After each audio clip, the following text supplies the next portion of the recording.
Meaning of gadzooks. Gadzooks.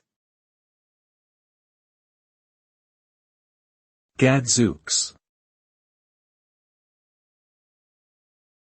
Gadzooks.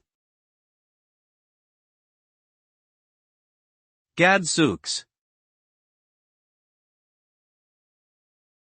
Gadzooks is an archaic oath or exclamation of surprise, frustration, or disbelief, similar to goodness gracious or oh my God. It originated in the 17th century as a euphemism for God's hooks, referring to the nails used in the crucifixion of Jesus. The word gad was also a slang term for a spike or nail at the time.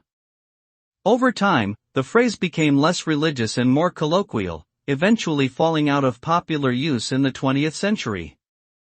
However, it remains an interesting linguistic artifact from a bygone era.